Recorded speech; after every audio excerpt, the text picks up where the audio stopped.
Fiers de notre passé, célébrons notre présent, inspirons notre futur. Nous notons une vraie dynamique entrepreneuriale dans nos territoires en France. Le nombre de créations d'entreprises depuis 2008 a doublé. Il y a un engouement de nos étudiants vers l'entrepreneuriat et la question est comment accompagner ces entrepreneurs, comment faire émerger aussi de belles trajectoires de croissance pour ces entreprises. Et ces questions ont été abordées dans le cadre d'une dernière table ronde. La création d'entreprises s'est développée fortement ces dernières années. Nous avons aujourd'hui plus de 500 000 entreprises qui sont créées, avec près de la moitié de création par des auto-entrepreneurs. Donc un vrai phénomène de société. Et cette dimension très, très positive se retrouve lorsqu'on discute avec un certain nombre de créateurs, de projets d'entreprise. On sent qu'à Montpellier, dans sa région, il y a une vraie dynamique, un vrai engouement autour de la création, de l'innovation, mais aussi avec un revers de cette médaille que vous connaissez tous, autour des questions liées à la pérennité, liées à la croissance. Et donc l'enjeu, et c'est parmi les nouveaux enjeux, c'est comment faire émerger des projets à potentiel, comment accompagner spécifiquement ces nouveaux profils. Le LabEx Entreprendre, qui est un laboratoire d'excellence dédié à l'entrepreneuriat, a publié le printemps dernier un livre blanc sur la performance des structures d'accompagnement et les résultats montraient l'intérêt d'avoir une coordination de l'ensemble des actions, d'avoir une approche globale de la performance, de l'accompagnement entrepreneurial.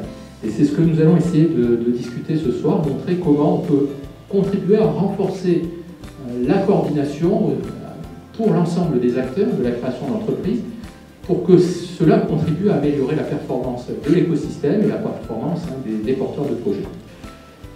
Autour de cette table ronde, nous avons les acteurs majeurs de la création d'entreprise et de l'accompagnement à la création d'entreprise, et je tiens à les remercier d'avoir répondu positivement à notre invitation. En région Languedoc-Roussillon, nous étions vraiment reconnus comme étant un territoire d'excellence en termes d'accompagnement à la création d'entreprises innovantes. Et donc, parmi les 7 domaines qui ont été retenus par la Commission européenne sur lesquels seraient mobilisés pour la période 2014-2020 à peu près 1 milliard d'euros en termes de crédit européen sur cette période-là, le domaine entrepreneuriat et innovation a été reconnu comme domaine d'excellence. On revient toujours sur la même question, parce que quel que soit le projet d'entreprise, il faut qu'il y ait des clients, il faut qu'on ait l'argent pour démarrer l'entreprise, et donc tous ces aspects-là ne changent pas d'année en année. En revanche, la façon dont on va divulguer, dispenser l'information et le savoir, et transférer le savoir à ces jeunes générations, se fait de manière totalement différente. Et donc l'idée, c'est de faire en sorte que l'entrepreneuriat, ce soit une discipline qui soit aussi noble que le marketing, que la finance, que la comptabilité, et qu'elle puisse être enseignée partout, à tous les niveaux, dès la licence, et le plus souvent possible dans les masters. À partir du moment où nous constations qu'il y avait des pépites, c'est-à-dire des étudiants qui avaient des projets de création, on puisse les mettre en relation avec l'écosystème territorial, spécialiste de l'accompagnement. Donc déjà, j'ai compris que pour les banques, il fallait montrer patte blanche. Voilà, ça c'était la première chose. On ne pouvait pas y aller comme ça directement, ça ne marchait pas. Et donc c'est là où j'avais connu dans une ancienne vie Catherine, effectivement, où je suis allé la voir en disant, voilà, je crée un projet, je ne sais pas par où attaquer. Voilà, je vais être honnête, je suis un petit peu perdu. Est-ce que vous pouvez m'aider? Voilà, et donc l'histoire, elle a démarré par là. Donc là-dessus, on est passé en commission et un suivi par un conseiller de Cap Omega qui nous a suivis, qui nous a accompagnés, très bénéfique, qui nous a aidé à faire le business plan. Alors le business plan, c'est super ennuyeux. Voilà, je suis poli, il faut être clair. Par contre, c'est votre carte vitale. C'est-à-dire vous avez tous une carte vitale verte dans votre portefeuille aujourd'hui. Partout où vous allez pour vous faire soigner, il vous faut la carte vitale. Ben, le business plan, c'est pareil. C'est-à-dire on n'a rien pu faire en 2 ans et demi sans sortir le business plan.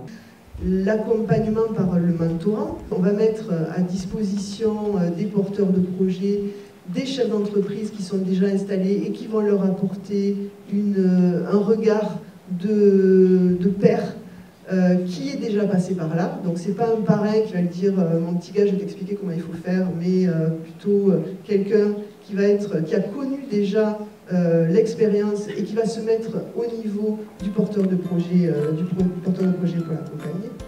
Et dans la création d'entreprise, c'est pas que l'innovation et les startups, c'est aussi toute l'économie présentielle de proximité. Et on s'est aperçu qu'il y a beaucoup d'entreprises qui peuvent se créer dans ce domaine-là et s'assurer une certaine pérennité, ne serait-ce par un phénomène naturel qui est ce flux migratoire de 30 000 nouveaux arrivants, ça veut dire 30 000 nouveaux consommateurs par an qui donnent des opportunités de marché sur l'économie présentielle. Les CCI développent le business model Canva, qui est un business plan, on va dire, un peu simplifié. On a tout sur une page avec 9 îlots qui permettent rapidement d'avoir une vision, en fait, systémique de son projet. Donc ça également, c'est un petit peu nouveau. Il est fini le temps, il est révolu le temps où l'université se limitait à dispenser des savoirs, à délivrer des diplômes, sans se préoccuper de ce que devenaient ses étudiants. Aujourd'hui, une des préoccupations de l'université, la préoccupation majeure de l'université en termes de formation, c'est pas spécialement de délivrer des diplômes. De délivrer des diplômes pour lesquels il y a une adéquation avec les attentes du monde professionnel et cette adéquation, ça signifie derrière une insertion professionnelle de nos étudiants. Et donc finalement, aujourd'hui, ce master, et cette troisième promotion de ce master, est une des illustrations donc de l'évolution ou de l'inflexion de l'offre de formation de l'UFR-AES.